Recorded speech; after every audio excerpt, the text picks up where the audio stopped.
اردو کہاوتیں دلچسپ حکایات اور کہانیوں کے ذریعے بیان کیا گیا تاریخی پس منظر۔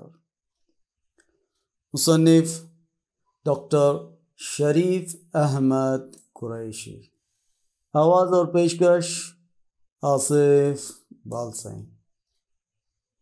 آج کی کہاوت: آپ کا نوکر ہوں، کچھ بیگنوں کا نوکر نہیں۔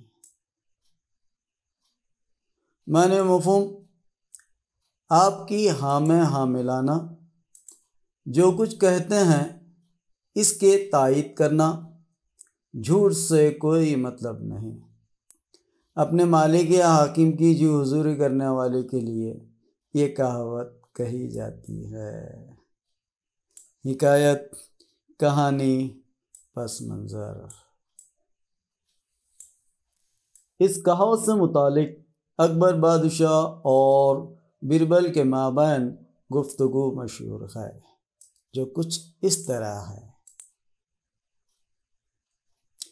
ایک روز اکبر بادشاہ اپنے دربار میں بیگن کی برائی بیان فرما رہے تھے، جو کچھ اس قسم کی تھی کہ بیگن بھی کوئی درکاری ہے، مضر صحت، سیاہ، کالا، کلوٹا، بے ڈول وغیرہ وغیرہ۔ بربل ہاں میں ہاں ملاتے جا رہے تھے اور برابر کہے جا رہے تھے کہ حضور آپ صحیح فرما رہے ہیں۔ دوسرے روز جب اکبر بادشاہ اپنے دربار میں تشریف لائے اور درباریوں کے سامنے بیگن کی تعریف کے پل باندھنے لگے تو ہاں میں ہاں ملانے اور جی حضور کہنے والوں میں بربل سب سے آگے تھے۔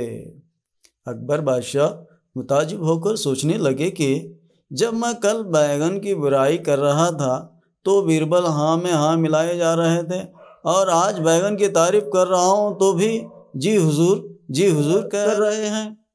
انہوں نے بربل سے اس کا سبب جاننا چاہا تو بربل نے بڑے ادب و احترام سے کہا، حضور آپ کا نوکر ہوں، کچھ بیگنوں کا نہیں۔ تو کیا ایسا معاملہ آپ کے ساتھ کبھی پیش آیا ہے؟ اگر آیا ہے تو کمنٹ کر کے ضرور بتائیں کہ کہیں آپ کو بھی جی حضوری کرنے کی نوبت نہ آئی ہو۔ اس کہاوت کو اس طرح بھی کہا جاتا ہے، حضور کا نوکر ہوں، بیگن کا نہیں، یا اس طرح بھی ہے، حضور کا غلام ہوں، بیگن کا نہیں۔ دوستو، ایسے معلوماتی ویڈیو دیکھنے کے لیے، ایسے شہ پروں کو دیکھنے کے لیے ہمارے چینل کو سبسکرائب کریں، لائک کریں اور تمام میں شیئر کریں تاکہ ہر کوئی اس سے مستفید ہو سکے۔ اگلی ویڈیو میں پھر ایک نئی کہاوت کے ساتھ آپ کے سامنے حاضر رہوں گا۔ تب تک اس ناچیز کو اجازت دیجیے۔ السلام علیکم، اللہ حافظ۔